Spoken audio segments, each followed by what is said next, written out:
Viewers, welcome to my channel Avani's world. Shri Parabhava నామ సంవత్సరం వసంత ఋతువు చైత్రమాసం శుక్లపక్షం ఉత్తరాయణం. ఈరోజు చతుర్దశి తదుపరి పౌర్ణమి గడియలండి. ఉత్తర నక్షత్రం ఈరోజు. ఇక బుధవారం, ఉత్తర నక్షత్రంలో బుధవారం రోజు వస్తే గండయోగం అనేది ఉంటుంది అండి. అంటే వాహనాలు నడిపే వాళ్ళు చాలా జాగ్రత్త వహించాలి. అలాగే ఈ ఉత్తర నక్షత్రానికి అధిపతి అరమ్య దేవత, అంటే సూర్యతత్వం, అగ్నితత్వం, కరుణ, ప్రేమ, శత్రువుల్ని జయించే రూపమే ఆరమ్యతత్వం.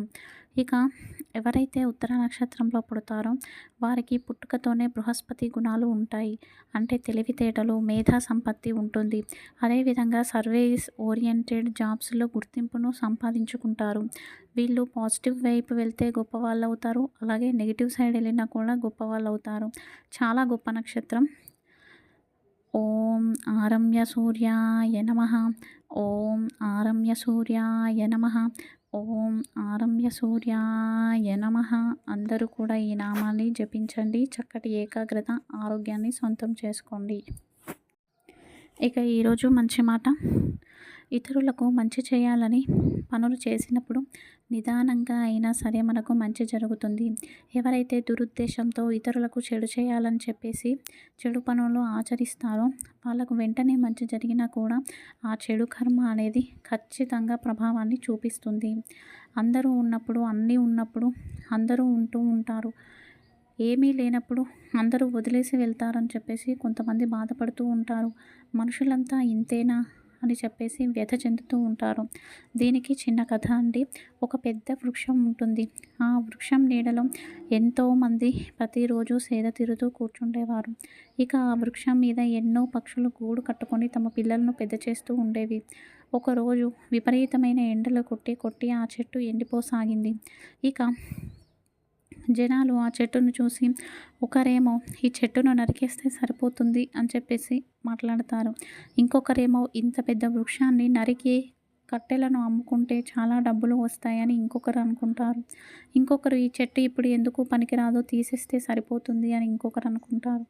అలాగే కొన్ని డేస్ గడిచాక 10 రోజులకు వర్షాలు పడి మళ్ళీ ఆ వృక్షంలోంచి చిగురులు వచ్చి ఆ వృక్షం పెద్దగా అయిపోయింది. పెద్దగా అయిపోయిన తర్వాత మళ్ళీ ఆ వృక్షం కింద ఎంతోమంది వచ్చి కూర్చునేవారు. అలాగే పక్షులు కూడా వచ్చి గూళ్ళు పెట్టుకున్నాయి. చూస్తున్నారు కదండి. ఇందులో వృక్షానిది తప్ప లేదా చెట్టుది తప్ప అంటే ఎవరి తప్పు లేదు. మనం జీవితంలో మన పని మనం చేసుకుంటూ వెళ్ళాలి. ధర్మబద్ధంగా బ్రతకాలి. మనకు కావలసిన కర్మ మంచి ఖచ్చితంగా మనకు తోడై వస్తుంది. ఈరోజు మన సంప్రదాయంలో భాగంగా దేవాలయాలకు వెళ్ళేటప్పుడు సాంప్రదాయ దుస్తులు ఎందుకు ధరించాలి, పురుషుడు పంచశల్యాలను ఎందుకు వేసుకోవాలి అంటే, ఎప్పుడైతే సాంప్రదాయ దుస్తులు ధరిస్తామో అప్పుడు దేవాలయంలోని దైవగుణాలు మన ఆత్మశక్తితో ఆకర్షించబడతాయి. అలాగే మనలోని చక్రాలు యాక్టివేట్ అవుతాయి. ఎప్పుడైతే విరుద్ధాత్మకంగా బట్టలు వేసుకెళ్తామో అప్పుడు దైవశక్తి మన మీద ఎలాంటి ప్రభావము చూపించదు. ఈరోజు తారాబలం ఉత్తరాభాద్ర నక్షత్రం, ఉత్తరాషాఢ నక్షత్రం నిత్య నక్షత్రం అండి.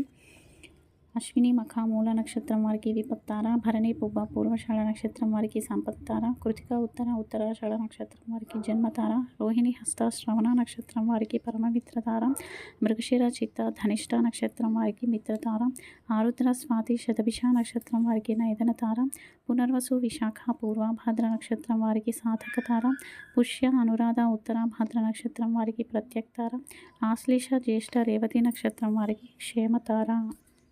ఇక ఈరోజు వాస్తు పరిష్కారంలో భాగంగా ఎవరైతే ఇండిపెండెంట్ విల్లాస్ ఇల్లులు కట్టుకుంటారో వాళ్ళు సెల్లార్ అస్సలు పెట్టుకోవద్దు. కమర్షియల్గా కట్టుకున్నప్పుడు సెల్లార్ పెట్టుకుంటే ఓకే, కానీ ఇండిపెండెంట్ విల్లాస్కి సెల్లార్ పెట్టుకోవడం వలన ఇబ్బందులు ఎదుర్కొంటారు. ప్రశాంతత అనేది ఉండదు. అలాగే ఆర్థికంగా ఎవరికైనా ఇబ్బందులు వస్తున్నాయి అంటే ఆ భూగర్భంలో దోషం ఉందని అర్థం. ఇక రేపు ఉదయం ఆచరించవలసిన పూజ అండి. రేపు గురువారం, హస్త నక్షత్రం, పౌర్ణమి గడియలు ఉంటాయి.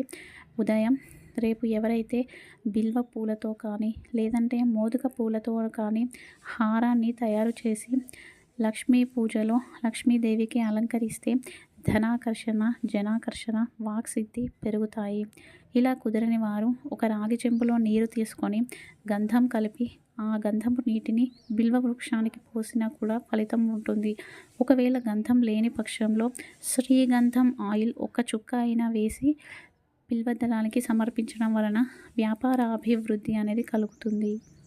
శత్రువులపై అలాగే కోర్టు కేసుల్లో ధర్మబద్ధమైన విజయం కోసం ఈరోజు సాయంత్రం దుర్గాదేవి ముందు నెయ్యి దీపాన్ని వెలిగించి శమీ పత్రాల హారంతో అలంకరించి పూజించాలి. తదుపరి దుర్గా స్తోత్రాన్ని పారాయణ చేయాలి.